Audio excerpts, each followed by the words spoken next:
सुबह से बैठे हुए थे। तोते भैया अब चलें, ये किसान तो घर जाएगा नहीं और ना ही हम किसान की मकई खा सकते हैं। रामा चिड़िया, लेकिन वो कालू कौवा कैसे हर रोज किसान की मकई ले जाता है? वो कल भी मेरे सामने किसान की मैंने पूछा तो कहने लगा कि किसान के खेत से लाया हूँ। वो एक नंबर का चोर है, किसी न किसी तरह वो मकई चोरी करके ले जाता होगा। किसान खेत में काम कर रहा था और चिड़िया और तोता बिना मकई खाए ही जंगल वापस चले जाते हैं। हाँ भी तोते और चिड़िया, बताओ क्या आज तुमने किसान के खेत से मकई खाई है? ना ना, हम तो सुबह से दोपहर तक पेड़ पर बैठे रहे, लेकिन वो किसान है कि घर गया ही नहीं और हम थक हार कर बिना मकई खाए ही जंगल लौट आए। मैं तो जा रहा हूँ, पेट भर मकई खाऊंगा भी और अपने साथ भी लेकर आऊंगा। कालू कौवा इंसानों की बस्ती की तरफ जाता है। कालू कौवा किसान के खेत में जाकर किसान से कहता है, किसान किसान, तुम्हें तुम्हारी पत्नी घर बुला रही है, तुम्हारे घर में मेहमान आए हैं। अच्छा, तो मैं जल्दी से घर जाता हूँ। काफी शुक्रिया जो तुमने मुझे बता दिया। किसान अपने घर चला जाता है और कौवा मजे मजे से किसान के खेत से मकई खाने लगता है। नहीं, मैंने तो आपको नहीं बुलाया। क्या मेहमान नहीं आए थे? तो फिर उस काले कौवे ने मुझसे झूठ क्यों बोला? कौवा झूठा है, मैंने तो उसे नहीं भेजा। कौवा पेट भरकर मकई खाता है और कुछ मकई अपने साथ लेकर वापस जंगल लौट जाता है। कौवे कौवे, एक मकई का भुट्टा मुझे भी दे दो। ना ना, मैं तो मकई का भुट्टा किसी को नहीं दूंगा, बहुत मुश्किल से लाया हूँ मैं। कौवा चिड़िया के सामने बैठकर मकई का भुट्टा खा रहा था और चिड़िया के मुंह में पानी आ रहा था। दूसरे दिन कौवा फिर से किसान के खेत में जाता है और किसान से कहता है, किसान किसान, मैं अभी अभी तुम्हारे घर से आया हूँ, तुम्हारे बेटे को तेज बुखार है, जल्दी से घर जाओ। कौवे की बात सुनकर किसान घबरा जाता है और कुछ सोचे बिना अपने घर भाग जाता है और कौवा मजे से मकई खाने लगता है।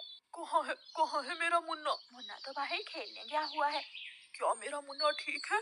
हाँ हाँ, मुन्ना तो बिल्कुल ठीक है। तो फिर इसका मतलब आज फिर उस शरारती कौवे ने मुझसे शरारत की है। उसने मुझसे कहा कि मेरे मुन्ने को बुखार है, मैं जल्दी घर जाऊं। वो कौवा जरूर आपको घर भेजकर खेत से फसल खाता होगा। मैं कल देखूंगा वो कौवा कैसे मुझे उल्लू बनाकर मेरे खेत से मेरी फसल खाता है। कौवा जंगल जाकर बहुत खुश था। वो जो मकई अपने साथ लाया था वो तोते और कबूतर के सामने बैठकर खाता है। वाह वाह, मजा ही आ गया, ये मकई तो बहुत स्वादिष्ट है। यार कौवे, थोड़ी सी मकई मुझे भी दे दो।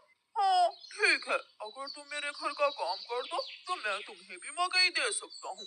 मैं भी करूँगा, मैं भी कौवे आपके घर का सारा काम करूँगा, मुझे भी मकई दे देना। ठीक है, तो फिर जल्दी से मेरे साथ आ जाओ।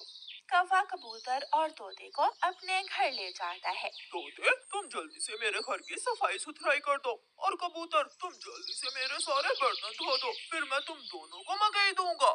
फिर कबूतर अपने काम में लग जाता है और तोता कौवे के घर की सफाई सुथराई करने लगता है। दोनों अपना अपना काम खत्म कर देते हैं।